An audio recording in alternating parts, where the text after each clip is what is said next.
like a dream in the night, as the snow settles white, there's a fire burning bright in Massachusetts. And there's a house upon a hill that keeps us from the chill, and by the grace of God we will be in Massachusetts. You can tell me about the times you spent in the Rockies and on the plains. Please don't think that I'm the last to say that there ain't lots of other places in this world that still remain beautiful and unchanged. They're just not the same.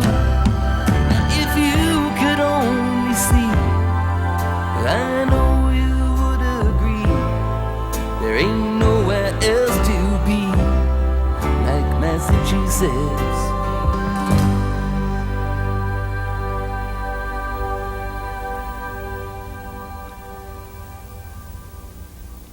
Heroes and Heartaches. A Treasury of Boston Sports since 1975. From the sixth game of the 1975 World Series, Boston has been a focal point of high drama in American sports. The Red Sox, of course, are only one part of a sports story that is filled with heroes and heartaches. For New England fans, the names and events remain forever vivid. But 1975 is only the beginning, and in this tale, it's only fitting that the fans tell the story. So let's listen now to the Sports Huddle radio program of January 18th, 1987, when the fans of New England recalled their memorable moments. The idea is for you to personally recall the great sporting events, the highlights and the lowlights and the fun times that you've had as a sports fan in New England since 1975. 266-1100, you're next on WHDH. Hello, Eddie. How you doing? Fine. How's yourself? Fine. I got a list of highlights for the Red Sox over the past 11 years, and I got lowlights also. Highlight was certainly Fisk's home run in the sixth game. The lowlight, the ground ball going through Bill Buckner's legs. Dwight Evans' catch in the game 6 as a highlight. A lowlight, Joe Morgan's little looper off of Jim Burton in game 7. Highlight, Bernie Carbo's home run to tie up the game in game 6. Lowlight, Bucky Dent's home run off Mike Therese in the 1978 playoff game. And a highlight, Yaz's 3,000th hit of his career, which pretty much is going to put him in the Hall of Fame. And a lowlight, as far as I'm concerned, is Yaz Day, because he played 23 seasons and never saw a championship.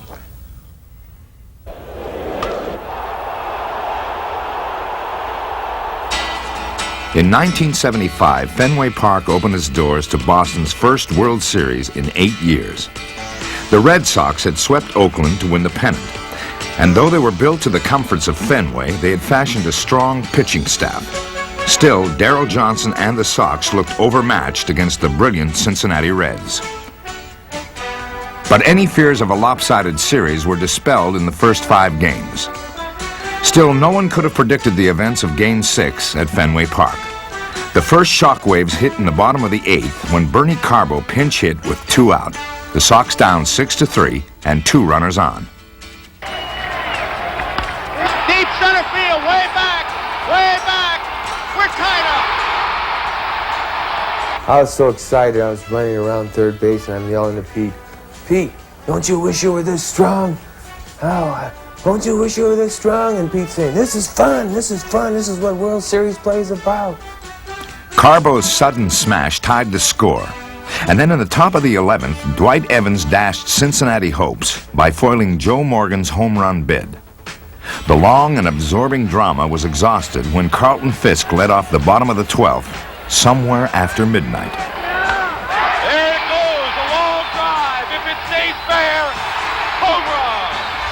The time and the place and every detail of this event would be retold again and again throughout New England. For the record, Boston won 7-6 and, whirling with anticipation, took the Reds to a 7th game. In the finale, the Red Sox appeared to be closing in on a stirring upset when they led 3-0 after 5 innings. But the Reds came back to even the score. And then in the top of the ninth, still tied, Joe Morgan stepped up with 2 on and 2 out.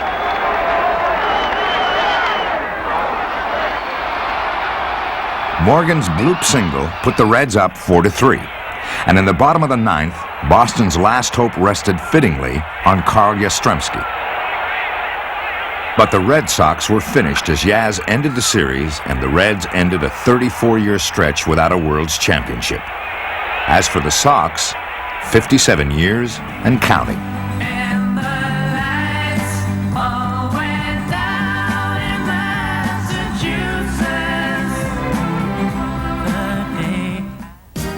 In 1978, Red Sox fortunes were back on the rise.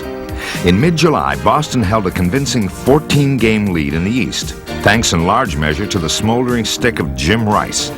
Besides a league-best 46 homers and 139 RBIs, Rice would win the MVP with more total bases than any American leaguer in 41 years. It looked like Red Sox all the way. But then the tide turned in late July. Boston lost 11 out of 14, and its lead dwindled to 4.5 games. While the Red Sox were sinking, however, the Yankees were rising through the East by winning 12 of 16. The plot thickened considerably in early September when the two rivals met at Fenway for a critical series. With the Sox clinging to a 4-game lead, the Yankees lifted their Fenway curse and put the Red Sox through an excruciating 4 games in which they swept Boston by a combined score of 42-9 and outhit the Sox 67-21. When the Boston Massacre finally ended, the Yankees had pulled even with the Red Sox. Well, 78, I didn't see as a Red Sox collapse. I saw it as a tremendous comeback by the Yankees. We had to win 13 out of our last 14 games after we blew the lead. So we won 13 out of the last 14 games. Rick Waits helped Boston's cause on the last day of the season, and Louis Tiant gave a heroic performance by beating Milwaukee to put Boston in a tie with New York and force a 1-game playoff to settle the season. In Red Sox country, the playoff game against Boston's long-standing rivals carried so much weight, the anticipation was almost unbearable. The game, of course, lived up to its promise. It was a heart-stopper that saw Don Zimmer and company with a 2-0 lead in the 7th. Mike Therese seemed to have matters in hand when, with 2 on and 2 out, New York's number 9 hitter Bucky Dent came up, hitting .243 with 4 homers. The heavy air of expectation in Fenway lifted a bit when Dent brought the count to 1-1 and Red Sox worries nearly to rest. But sometimes, when you least expect it, Bucky Dent, long fly ball left field, and tell it goodbye. Deep to left. Yastrzemski will not get it. It's a home run. When he first hit the ball, I thought it was an out. I just kept going back. And then when it slid over the wall, it just almost nicked the back part of the wall. I couldn't believe it. I didn't think it was going to be a home run. We talked about loving Fenway Park so much. It's probably the one time that I hated Fenway Park on the Bucky Dent home run. just when the Red Sox thought they would finally lick their hated rivals, fate had intervened. New York scored another run in the inning, and then Reggie Jackson, a more likely long ball threat, led off the eighth with a crushing blow that put the Yankees ahead 5-2. Though Fenway Hearts caved in, the Red Sox mounted a comeback of their own. They scored one run in the eighth, and Freddie Lynn brought home another as Boston cut the deficit to 1.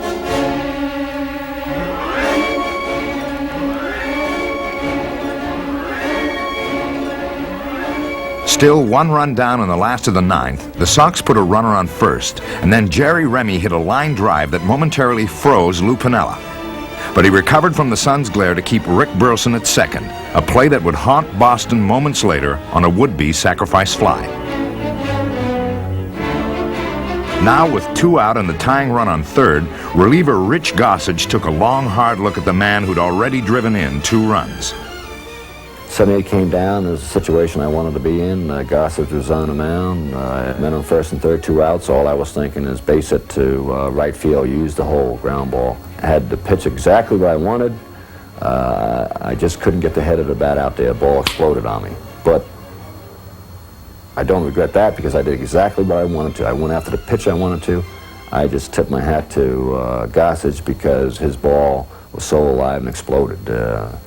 He beat me at that particular time. And the lights all went down in Massachusetts.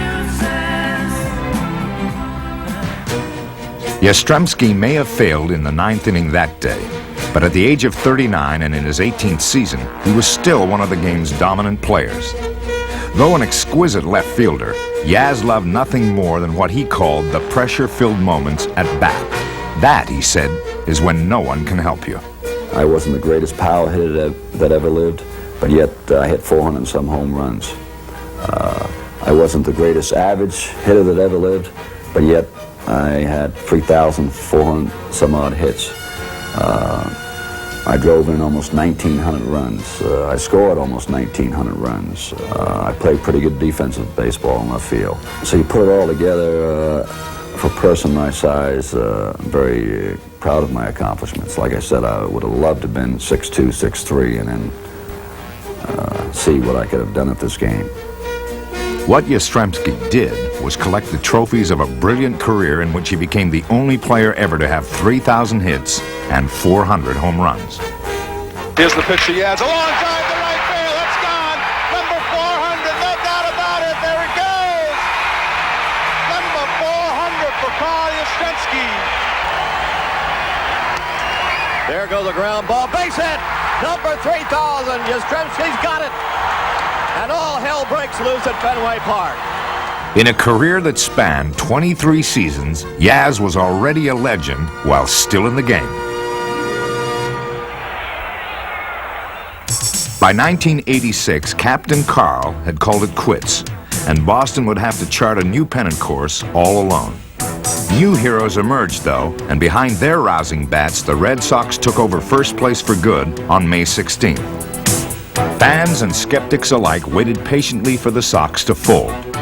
But pennant flames persisted thanks to Roger Clemens, who was never more sizzling than on April 29th at Fenway when he fanned 19 Seattle batters and then stood one strike away from the record books. A new record. Clemens has set a major league record for strikeouts in a game. 20. If Clemens almost single-handedly succeeded in bringing prosperity to Red Sox pitching, Dennis Oil Can Boyd and left-hander Bruce Hurst proved worthy accomplices. At last, the Sox not only had pitching, but they had enough to carry them all the way to a division title. The high pop-up. This may do it. Buckner is there. It's all over. The Red Sox are the new division champions. Having settled the East, the Red Sox would now take on the West Division winning California Angels to decide the pennant. Feisty opponents, the Angels went into Game 5 about to bury Boston. After 8 innings, the Sox trailed by 4 runs. They scored twice in the 9th, but with 2 outs, victory was in California's pocket. Then Dave Henderson came up and on a 2-2 count sent shockwaves through every Red Sox fan. It was a moment no Sox fan could ever forget. One of our biggest thrills was being in the parking lot at Sullivan Stadium when Dave Henderson hit his home run. And, of course, all the guys were tailgating, and they all had their little mini TVs or Walkmans or what have you, you know, and they were listening to the Sox game. And all of a sudden, this roar came out on the parking lot, and it was worse than whatever had been inside. And we just knew that something great had happened. You know, we were asking one of the guys, and they said, Henderson hit the home run, Henderson hit the home run. Henderson's home run lifted the Red Sox out of their grave and propelled them to the pennant. Their next destination, New York's Shea Stadium and the World Series. With 108 wins in the regular season, the Mets figured to ease past the Red Sox. But in Game 1, Rich Gedman snapped a scoreless tie in the 7th with help from Tim Tuffle. The error led to the only run of the game as Boston won the opener. With Mets offense still flat in Game 2, the team that dominated baseball all season long looked worried. With good reason, it turned out. The Red Sox rocked Shea with 18 hits and 9 runs in all.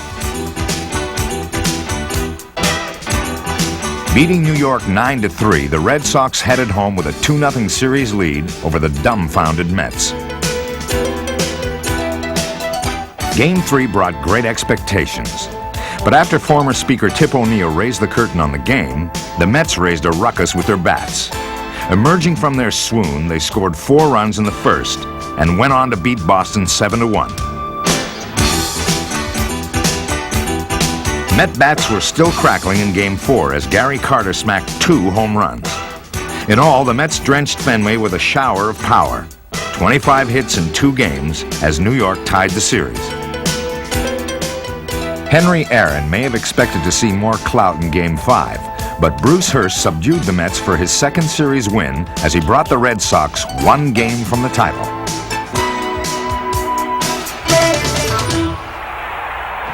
As the series shifted back to New York for Game 6, the Sox began to flirt with the prospect of winning their first World Series in 68 years. In the swing early on, they led 2-0 after 2 innings. But then the Mets evened things in the 5th. Each team scored once more, and there things stood until Boston scored twice in the 10th. Then with 2 down in the bottom of the 10th, reliever Calvin Schiraldi had the Mets on the edge. But with a man on, Kevin Mitchell kept the Mets breathing. Then with the Mets 1 pitch from extinction, Ray Knight stunned the Red Sox, cutting the lead to 1 run. Bob Stanley was summoned to restore order and stop the Mets at last. But 1 out away and then 1 pitch away, Mookie Wilson saw Stanley let 1 get away. And unbelievably, the score was tied. The slings and arrows of outrageous fortune pierced the Red Sox again moments later when, just a pitch away from ending the inning, the worst that could happen did. For Met fans, it was the best of times, while for Red Sox fans, especially eyewitnesses, it was an unbearable heartache. There's nothing like being there when something happens, either in victory or defeat, because you feel it, I think, 100 times more than when you're sitting in front of a television set. And I think any Red Sox fan who was there a few months ago in Shea Stadium probably would never recover from it. There was a terrible feeling that everybody had that I talked with that night. As you recall, we stayed on all night. Right, yeah. And it was, I mean, everybody was just stunned. Yeah. And it was like you lost somebody in your family, and here it is, only a game, only a sporting event. I know it. But it was so close. It was. Yeah. And as I've said oftentimes, and I still say it, the one thing I would not like to have on my tombstone is that he never lived to see a Red Sox World Series.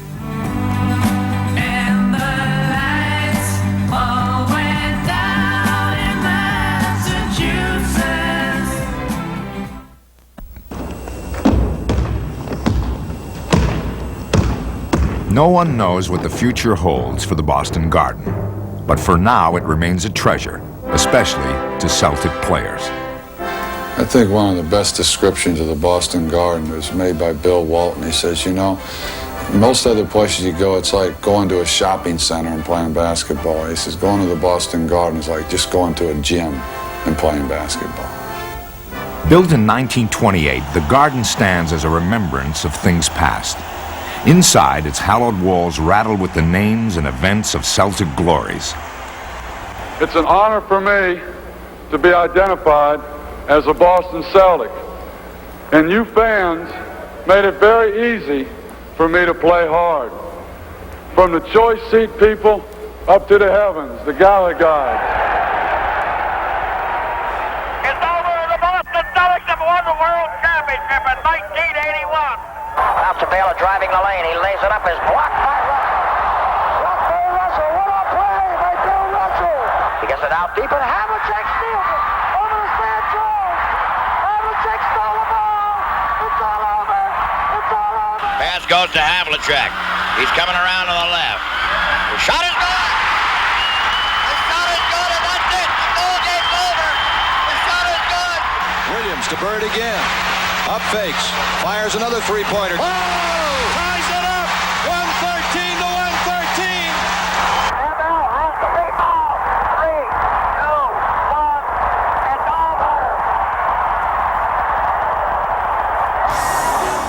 over. Of all the classic games in all the Celtics seasons, none is more memorable than Game 5 of the 1976 Finals against Phoenix at the Garden.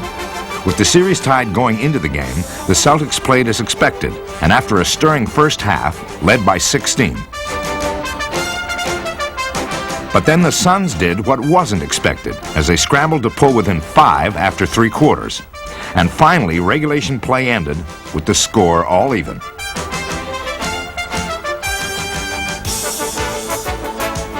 Phoenix was even more tenacious in overtime, thwarting Boston time and again. And when the clock ran out, the score was tied once more. In the second overtime, Phoenix gave the Celtics a sudden jolt when 2 quick baskets put the Suns ahead for only the 3rd time all game. More important, they had the lead with 5 seconds left to play. This was no time for mere garden variety strategy on the part of the Celtics. We put JoJo in my spot. He was the first option. Dave was the second option.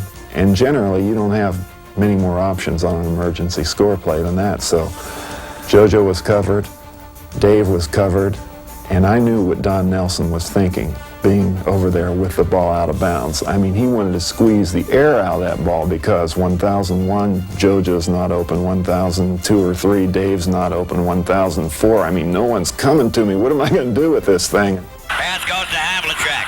He's coming around to the left. The shot is good.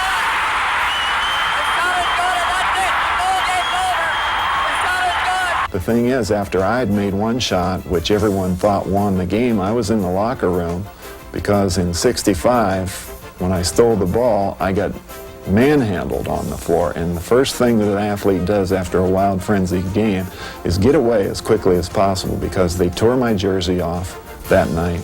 They had my pants down to my knees, and that's when I started fighting back.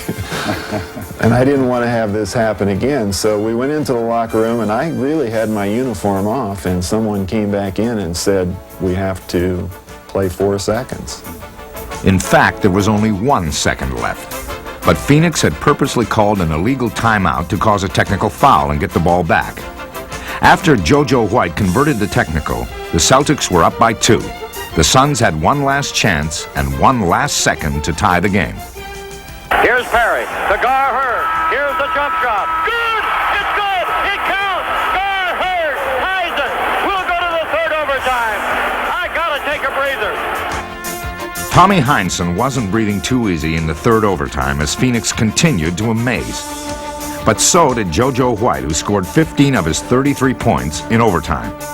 Still, with 3 Celtics having fouled out, it was Glenn McDonald who came off the bench to put Boston up with 3:23 left and then stuck around for more heroics. Back out to Havlicek. Underneath to McDonald to follow. Here's Glenn McDonald! Glenn McDonald! The emotional pitch that night was from the depths of despair to the height of exhilaration, and usually that may happen once a game or once every month. It happened about 3 or 4 times in that particular game, and there were many people who did not see that game because they left when they thought my shot had won it. They didn't know another overtime was about to be played. I talked to one lady who said that was the first basketball game she had ever seen live. She was so like, I said, well, it's going to be a while before you see another one like that one to top that show. No one could, of course. But for an encore, the Celtics went to Phoenix and wrapped up the finals in Game 6 to capture their 13th NBA championship.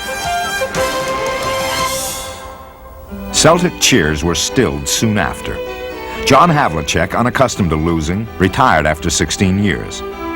Other key players were gone as well, and after 1980, Dave Cowens would also call it quits.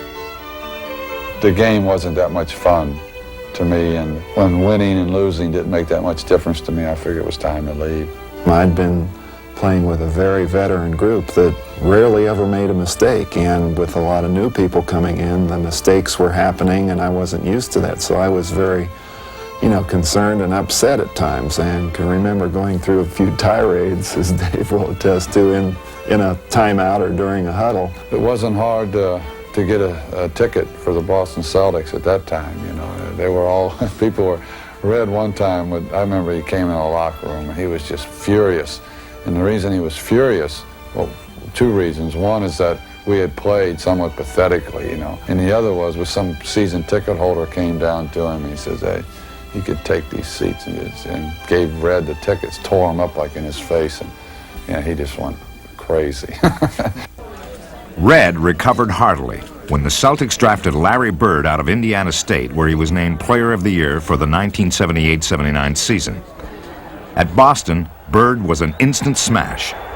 On his way to Rookie of the Year honors, he helped bring about the Celtics' return to power. And in demonstrating remarkable court savvy, Bird sparked the Celtics to 3 straight division titles. The second came in 1981 when Boston was in dire straits against the 76ers in the conference finals, a memory that's alive and well in the minds of Celtic fans. 1981 Celtics playoffs, they're down 3-1 to Philly. Game 5 at the Garden. They're down by 6 points with 1:06 to go. Celtics end up winning by, I believe, 3 points. Right. Next game in Philadelphia, they're down 17 in the third period. They rally. McHale blocks Andrew Toney's shot. I think it was at the buzzer, if I'm not mistaken. They win that game. Finally, they take it back to the Garden. Bird hits a banker from the left side, and they win the series in 7 and go on to win their first championship. First championship since the coming of Larry Bird, that is.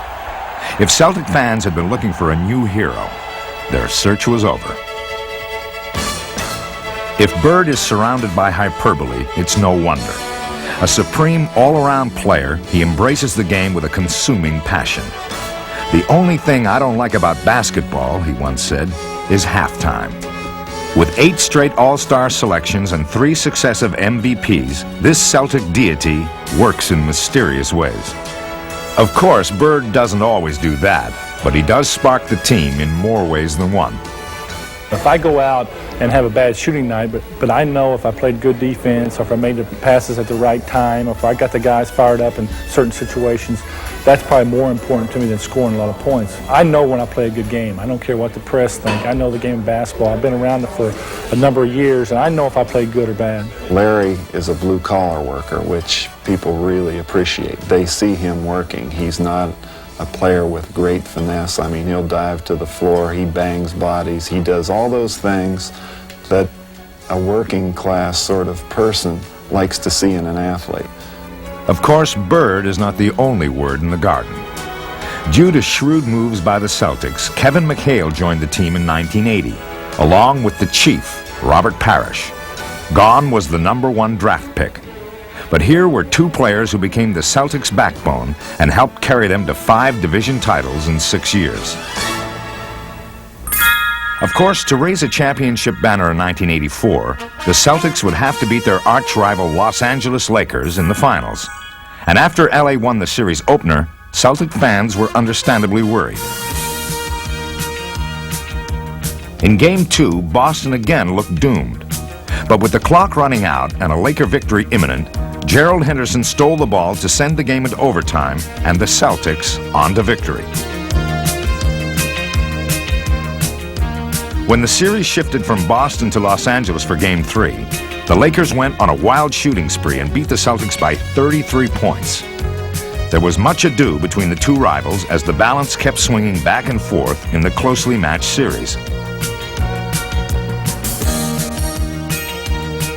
Boston rallied to win Game 4 in overtime, and then took the next game as well. But a Laker victory in Game 6 brought the series back to the Garden to settle the season. In Game 7, Larry Bird capped off his series MVP performance by leading the Celtics to a 111-102 victory. It was the Celtics' 7th championship over LA and their 15th overall. With their hands full in 1986, the Rockets went to the finals up against Larry Bird and the Celtics. After posting the 4th most wins ever in the regular season, Boston rolled over Houston in the first 2 games at the Garden. Once back on their own court in Houston for Game 3, the Rockets revived, winning 2 out of 3. But then it was time to head back to Boston. Game 6 at the Garden, just where Casey Jones wanted to be. As for the Celtics, the key was Larry Bird. En route to Series MVP, he scored 29 points as the Celtics cruised to victory and their 16th NBA title. Celtics' thrills were shattered days later when University of Maryland star forward Len Bias died suddenly.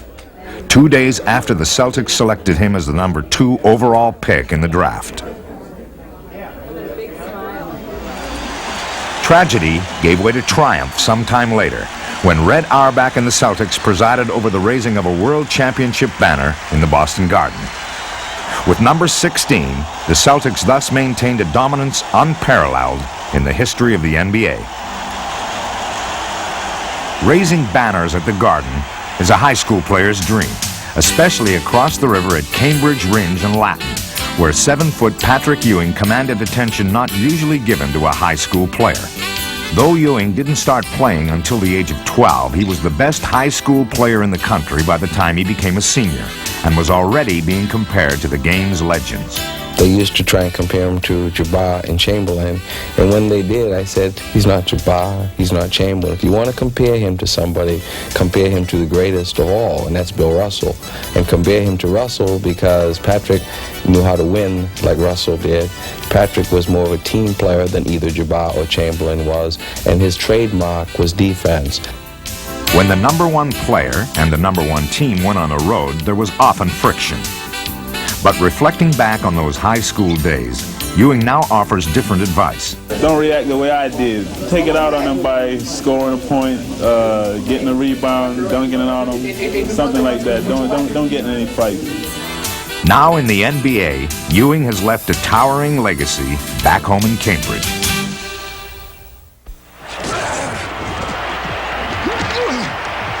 Everybody together, get your assignment. Get your gun. Take a look at who's lined up where. May have some changes. Ready? Yeah! All right, let's go.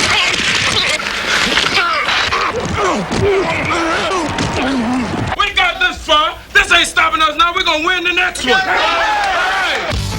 1975 began an era of rising fortune for Patriot fans. New England hopes brightened as the Patriots added a splash of brilliant color to autumn afternoons.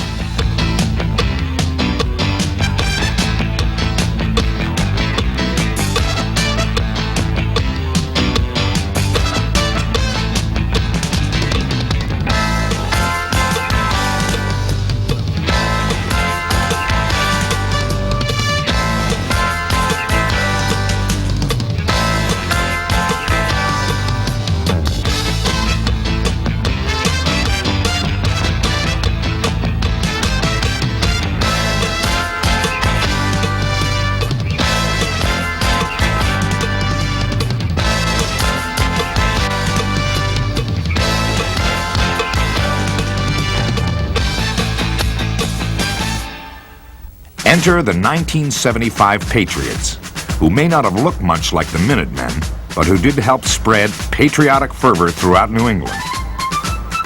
Of course, coming off a 3-11 record, the Pats had to revolutionize the offense. And Chuck Fairbanks figured he had just the man to do it in quarterback Steve Grogan. A rookie in 1975, Grogan showed rare talent as a quarterback who could run with the ball.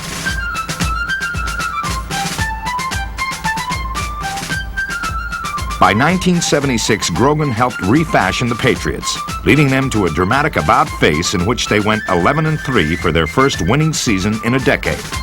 What's more, they won 6 in a row to earn a wild-card playoff berth, their first playoff in 13 years.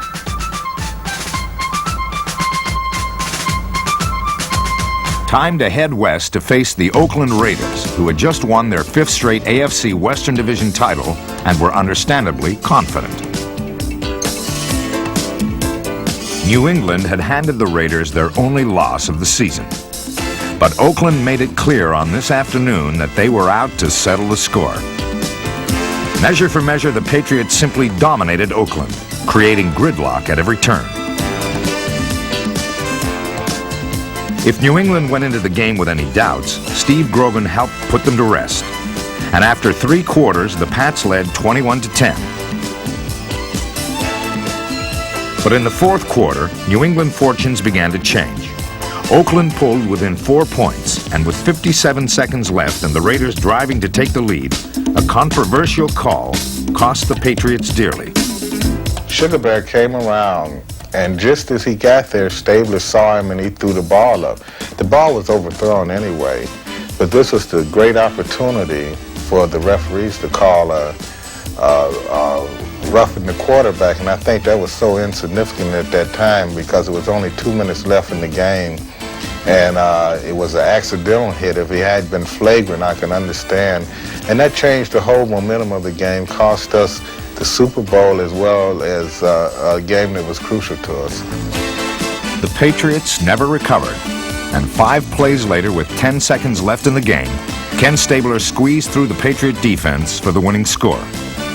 Oakland went on to become Super Bowl champions, and the Patriots went home with dreams of what might have been.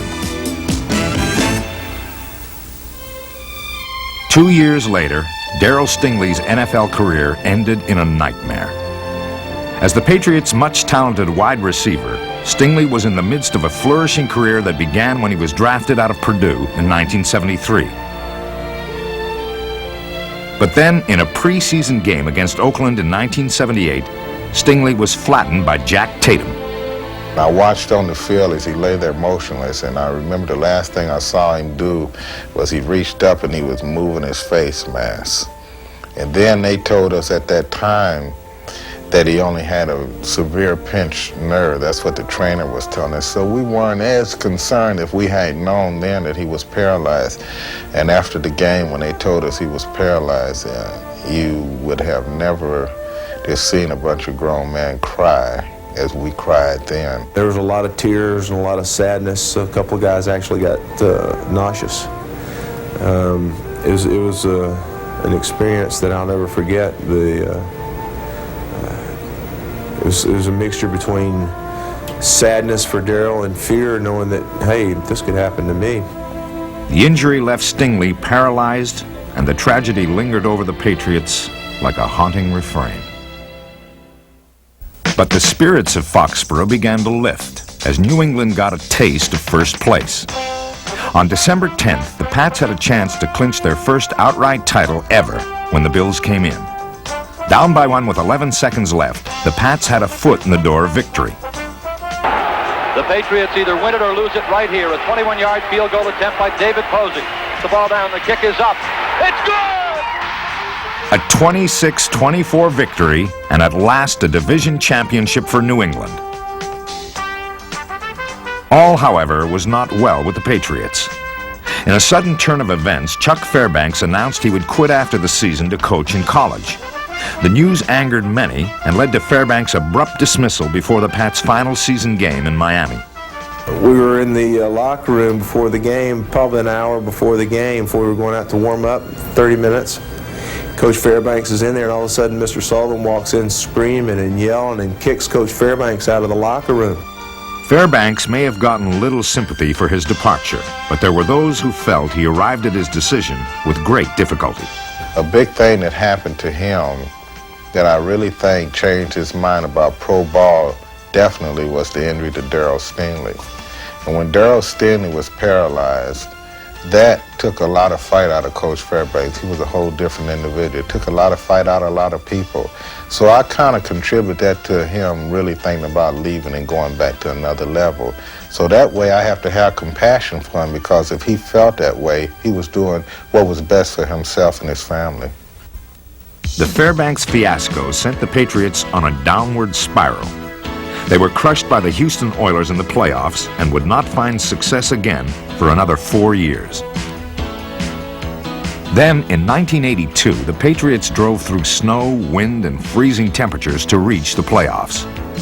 But no game that season was more memorable than December 12th when Miami came in. No score with 4:10 left in the game, the Pats decided to kick a field goal. But they couldn't see their way to the end zone. So enter the Foxborough Brushman, and one of the most infamous moments in pro football history.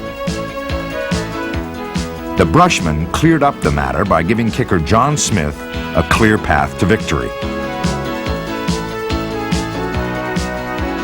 The attempt was good, as the Patriots held on for a 3-0 win and a total whitewash of the Dolphins.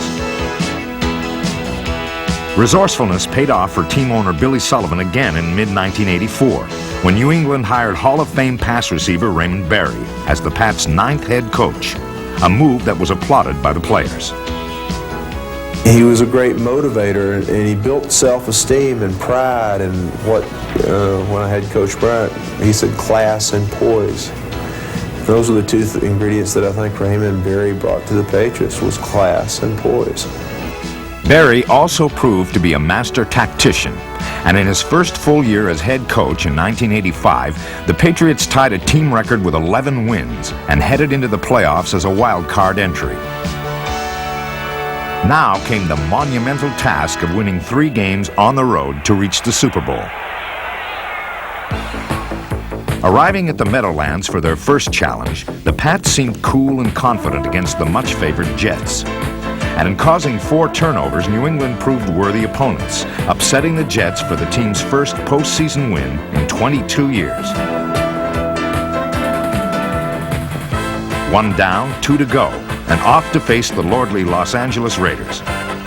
But the Silver and Black were no match for the upstart Patriots, who forced 6 turnovers and pulled off a thrilling 27-20 victory.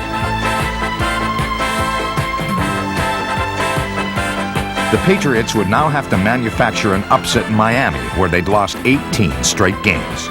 No problem for the Pats, though, who had outstanding help from quarterback Tony Eason. Leading New England in the playoffs, Eason now thwarted Miami, an event Patriot fans figured on all along. We were pretty positive that they could beat Miami in Miami. I was up there in Boston with about 100 of my friends, and we were pretty excited. We were over at Faneuil Hall Marketplace. People screaming "Squish the fish" and "Kill Marino," and it was just really something to behold. You had to be there really to catch the feeling. In a remarkable performance in which the Patriots scored 21 unanswered points and controlled the ball for 40 minutes, New England won the AFC title and headed to New Orleans for Super Bowl 20.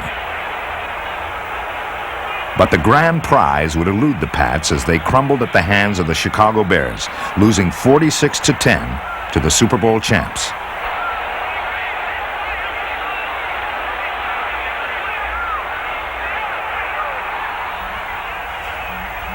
From big league heartache to Ivy League heroics between Harvard and Yale, a century-old tradition that often features a surprise or two. As in the 1979 contest at the Yale Bowl, in which Harvard, despite only 2 wins, pulled off a stunning upset to ruin Yale's spotless 8-0 record. Of course, what would the Harvard-Yale game be without the party-crashing antics of MIT, such as this truly explosive prank in the '82 game? MIT intrusions are fairly recent, but the Harvard-Yale game is nothing new. In fact, in 1983, the 2 teams celebrated the game's 100th anniversary in New Haven, where Harvard beat its rival. As for the century totals, Yale 54 wins, Harvard 38, and 8 ties. Now to an unforgettable collegiate finish, courtesy of Doug Flutie. On his way to becoming the NCAA's all-time total yardage champ in 1984, Flutie threw a 48-yard touchdown pass with no time left to beat Miami and answer BC's prayers for a Cotton Bowl berth.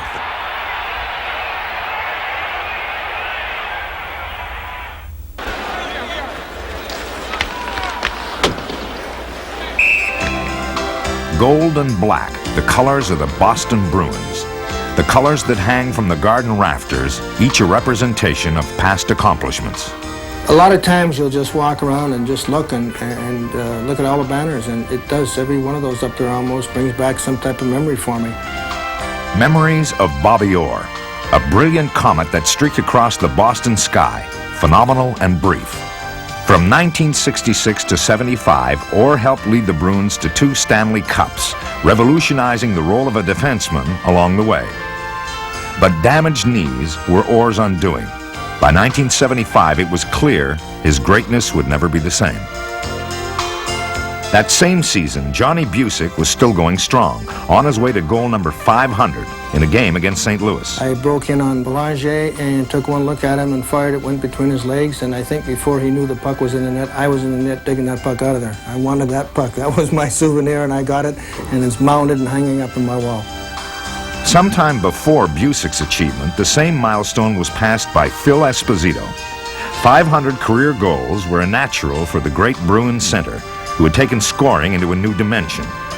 But on November 7th, 1975, Espo and defenseman Carol Vadnais were traded to the New York Rangers. Sometimes you're faced with decisions that you know you don't really want to make because of the personalities involved and the people involved. But then you say, will this help the hockey club? Is this in the best interest of the owners and the team and the fans? And if you arrive at the decision that it will, and then you don't go through with it, then you're really not doing your job. We felt that the time might be right to move Phil Esposito, who was one of our greatest players, and that if we were ever going to be able to get a fair return for Phil, now's the time to do it. Jean Rattel and Brad Park came to Boston in hockey's most famous trade. When the shock wore off, it was clear that this pair could help. Rattel was a fine playmaker, and if Bobby Orr couldn't skate, Brad Park was the defenseman to have. Slowly, the team came together under coach Don Cherry. Outspoken and flamboyant, Cherry got it done his way. Stay on, left wing. Stay back on the point. Dash right wing. Give me Rick. Give me Rick. Give me Rick. Right now, Chef's line. Let's go. Defense, let's go. Shut defense. They're tired. They're tired. Give me Jokey. Jokey! He had a team of guys that would fight for him, that would work for him, do anything he wanted. He'd never go out there and tell you to start a fight or anything like that, but he wanted to go out and hit somebody and throw a body check. We had a lot of games, he says, anybody's carrying that puck and you're near him, I want you to hit him. The rise of the Lunch Pail Gang was evident by the 1977 Stanley Cup playoffs. In the semifinals against the Philadelphia Flyers, the Bruins were at their hard-working best, winning twice in overtime on their way to a 4-game sweep. Moving on to the finals, the Bruins faced Scotty Bowman and his Montreal Canadiens, the defending champions. But here, the Canadiens were overwhelming, pulling off a sweep of their own with the cup-winning goal coming in overtime of Game 4. Perhaps worse than suffering a sweep was having to watch the Canadiens parade the cup on the Garden Ice. Led by the likes of Terry O'Reilly, Brad Park, Wayne Cashman, and Jerry Cheevers, the Bruins were back in the finals again in 1978, again with the Canadiens. One unforgettable moment came in overtime of Game 2, when Cheevers lost his goal stick but refused to yield his ground in the face of an onslaught. I just had to keep scrambling to try and save the puck. Without a stick, it's tough, and I kept falling and it kept hitting me, and you know, you had to keep trying because it was overtime. Despite the heroics, Guy Lafleur won the game with a slap shot that would prove all too familiar. The Canadiens were on their way to another championship, but it would in fact come a little harder. Boston fell in 6, a Bruins Stanley Cup slipping out of reach, and once again Garden fans would have to endure the sight of another Montreal victory celebration. 1979 was a bittersweet season, augured perhaps by the night Bobby Orr returned to Boston for the retirement of his number. It was an evening to thank Bobby, both for his accomplishments and the wonderful impact he had on the game. What an emotional time it was, and the memories are still fresh. He stepped up to the microphone, and I mean, he kept stepping up and going back away because the Garden was just so loud, he couldn't even talk. And then finally everyone started chanting, put it on, you know, referring to the jersey. And sure enough, he put the jersey on over his suit, and they must have given him at least a 5-minute standing out. The place was literally rocking. It was one of those things that while you're watching it, you knew at the time that it was something that you would remember for the rest of your life. The 79 Stanley Cup playoffs brought the inevitable, another matchup with Montreal. This time it was in the semis, and this time it looked good. Rattel scores! John Rattel from Rick Middleton. A hot trick, a beautiful play as John Rattel gives the Bruins the victory. Each team would win 3 times at home, setting up a 7th and final game in Montreal, a game that would rivet its way into hockey history. The score is 3-3 late in the third period as the Bruins attack. Seizing an opportunity, Rick Middleton works his way around the net, beats Ken Dryden, and the Bruins take a 4-3 lead. I thought, boy, we got it now. There's only 3 minutes left, and we were outplaying them, if I remember correctly. We were still ready to win the game at that point. It looked like we were in pretty good control. But the Bruins are soon penalized for too many men on the ice, an unbelievable team error that gave the Canadiens a chance. Yet the penalty was undeniable. I didn't see 6 men on the ice. I saw 7 men on the ice. It was a legit call. John D'Amico was the linesman. He's an old pro linesman. Unless it was completely 100% obvious, he wouldn't call it. Now Montreal seizes the moment in the form of Guy Lafleur, whose slap shot beats Gilles Gilbert for the tying goal. Gilbert had played brilliantly in the Boston Nets, and it's clear that Lafleur's split-second timing was near unstoppable. In the overtime period, the Bruins carry the early action, barely missing on some quick chances. Soon, both teams go beyond exhaustion, playing on a mixture of passion and desperation. Finally, nearly 10 minutes in, a chance develops as Mario Tremblay streaks in and finds an all-too-ready Yvon Lambert. In one terrible moment, the Bruins are undone. It was disbelief that we would have come that far and that close and been in such good position to win. To come up empty-handed was a bitter pill. That, to me, was the toughest loss I ever suffered, and I didn't play. Thank God I didn't play that game. I might have committed suicide. I'd never saw a team so shocked from losing in all my life. The Montreal experiences of this team and myself, and I've really been the only common denominator for the Bruins, have been enough to exhaust you for a lifetime. By 1980, the Bruins sought a new course, with Jerry Cheevers going behind the bench to become the team's coach. At the same time, a 20-year-old defenseman named Ray Bourque was emerging as one of the game's brightest young talents. Not surprisingly, the Bruins under Cheevers were both talented and pugnacious. In February of 1981, in a game against the North Stars, a league record was set with 84 penalties, totaling an incredible 406 minutes. In the first period alone, there were a record-setting 67 penalties, including 13 game misconducts. Ironically, this night it was the North Stars who initiated much of the fighting. And while it certainly wasn't pretty, Boston would not back down. The Bruins have traditionally been a close-knit group. That closeness and fellow feeling were particularly evident in the sad set of circumstances that befell young Normand Leveillé, an outstanding first-round draft pick. On October 23, 1982, Leveillé suffered a cerebral hemorrhage in a game at Vancouver. We had a vigil, more or less, at the hotel because he was hovering on life and death at the time. It's an awful price, but it brought the team together. As soon as they had the answer to Norman that he was going to live and be all right. The harrowing experience of Normand Leveillé had galvanized the Boston club. The Bruins would go on to finish the 82-83 season with 110 points, the most in the league. And that was thanks in large part to goaltender Pete Peters, winner that season of the Vezina Trophy. Expectations were high for the playoffs, but the second round came down to a Game 7 overtime. Here's Park, the draw, the shot. It trickles in. It's knocked away. Park with it. Scores! Brad Park wins the game. Brad Park, a rebound, and the Bruins win 3-2. The dramatic victory over the Buffalo Sabres again stoked the Stanley Cup fires, but heartache would inevitably follow. In the semifinals, the New York Islanders went on to deflate Boston's Stanley Cup aspirations in 6 games. And over the next 3 years, the Bruins fell upon hard times, suffering elimination from the first round of the playoffs each season. But in 1986, when Terry O'Reilly was named as coach, there was new reason to hope the Bruins might once again succeed. As a player, O'Reilly combined fierceness and self-sacrifice, 2 qualities again demanded of his own men, as they set their sights on a winning future for Boston Bruins hockey.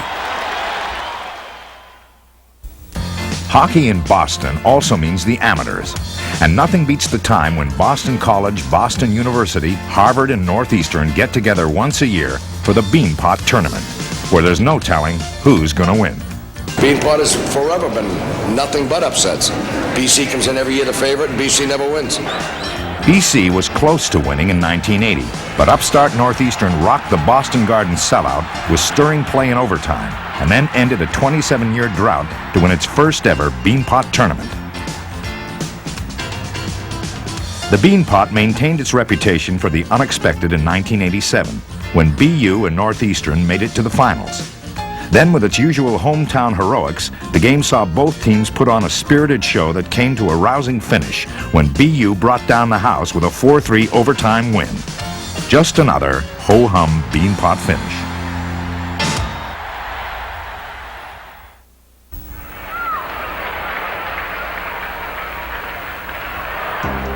Now to the start of the Boston Marathon.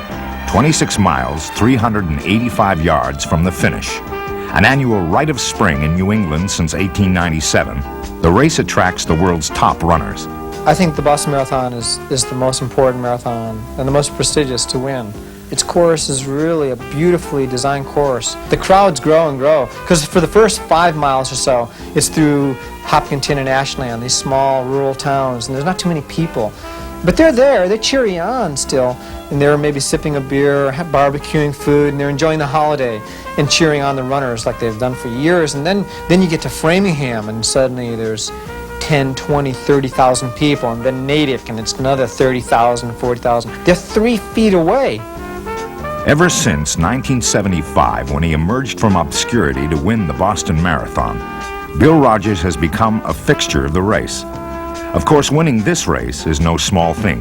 Witness, for example, 1978, when Rogers was in the lead. I broke away around 18 miles, I guess, something like that, and thought I had the race won because a motorcycle cop told me there was no one behind me, and I couldn't see anyone. And another half a mile down the road, I was only a mile from the finish, suddenly there was a guy right there, and he was gaining on me. And I really got nervous because I was tired. I'm dead tired, and this guy's getting closer and closer and closer. And he came within 2 seconds of catching me. And if I had another 10 yards to go, he would have beaten me. Rogers won the race by 2 seconds, the closest finish ever, and for Boston's local hero, his toughest yet. The next year, he set an American record, and then in 1979, Rogers secured his status in the world of long-distance running with his 3rd straight marathon win and 4th overall. He is quite simply the best. From Sherburne, Massachusetts, and the Greater Boston Track Club, the king of the roads, this is Bill Rogers! The victory put Rogers alongside only one other 4-time winner in the history of the Boston Marathon. If Rogers is New England's king of the road, Maine resident Joan Benoit is the queen. She set an American women's mark in the 1979 Boston Marathon, and then topped that with an outstanding run in 1983, when she set a world record. From Joan Benoit to Carlton Fisk, these 12 years of Boston sports make up a treasury of unforgettable moments that touch New Englanders from Maine to Connecticut. Here in Boston, fervent loyalties are indestructible. They survive the heartaches and embrace the heroes. I've grown to love Boston as a city because of all the great nostalgia that's been through there, and the people. They're hard baseball people. They will get on you, but they're hungry and they want a winner, and they want people to perform well. We come to play, we play hard, and they expect us to play hard, and it's just from them having knowledge of the game. It's a very special place to play. There's always a lot of positive feeling. People are always in a good mood, and they just they really support the runners. That plays a big role, I think, in the runners wanting to return to Boston every year. Boston, to me, is one of the best cities when it comes to supporting their clubs. I think we have a responsibility here to put on the ice for our fans the type of team that they've told us they want to watch. And I'm happy when that happens. You can't win all the games, you can't win championships, but you do have a responsibility to put forth for them a pretty competitive, aggressive, that's the type of town this is. I spent 10 years here in Boston, and they're the 10 best years of my life. Here's the pitch he adds. A long drive to right field. That's gone. Number 400. No doubt about it. There it goes. Pass goes to Havlicek. He's coming around to the left. The shot is good. The shot is good, and that's it. The ball game's over. The shot is good. Scores! Brad Park wins the game. Brad Park. There it goes. A long drive. If it stays fair,